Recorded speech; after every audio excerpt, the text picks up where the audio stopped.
I grew up in Southern California where Christianity and faith was an important part of my life. I can recall in 1969 at a middle school Bible study actually receiving Christ as my Savior. And it was right in the middle of 1969 with the Vietnam War going on, the Summer of Love, Woodstock, and as a result, music was a very big part of my life. I remember seeing the Beatles in black and white in 1963 and saying, I want to be like George Harrison, which took me down my musical journey of learning how to play guitar, singing, banjo, my granddad's mandolin. My years in high school can be best described as being a prodigal or just walking away from faith.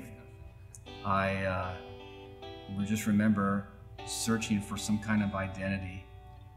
And as I started using my music for the wrong things, I started smoking a lot of dope, dropping a lot of LSD, hash, drinking.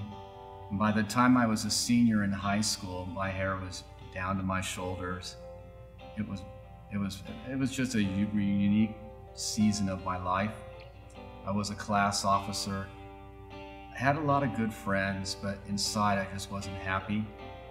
I remember graduating from high school and all of that just ended, where you're no longer popular, your music doesn't matter. And then I remember seeing some of my friends talk about this church that was happening down in Costa Mesa, and they used to meet in a tent, and then they started their own building, and they were bringing in drums and electric guitars. And if you can remember, back in the 70s, that's when churches split, and that was almost the beginning of the Jesus movement. I basically rediscovered my faith and found out what it really meant to not only have Jesus as Savior, but also as my Lord. After I met the person of Jesus and saw he was much more than a historical figure, I asked God to show me. One night I was sitting at a piano. I said, God, if you're real, show me.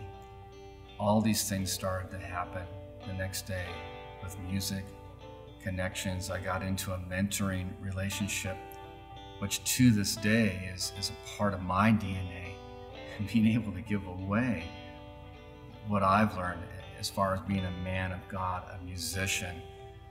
I really have come now where I'm at in my life, where one of the things I feel it needs to happen is my generation needs to be more of a spiritual dad, a spiritual father to the 30-somethings and the 40-somethings who are lacking someone that will listen to them and not judge them, but bear their burdens. That's what Jesus means to me, and I want more. I'm not satisfied. I'm content to be his son, but I want to see him released in his glory and his fullness with all ages, all backgrounds, all denominations. And so on my continuing journey, while I never forget where I once was and where I decided not to follow Jesus, now that I'm following him 100%. It's been a blessing beyond all measure.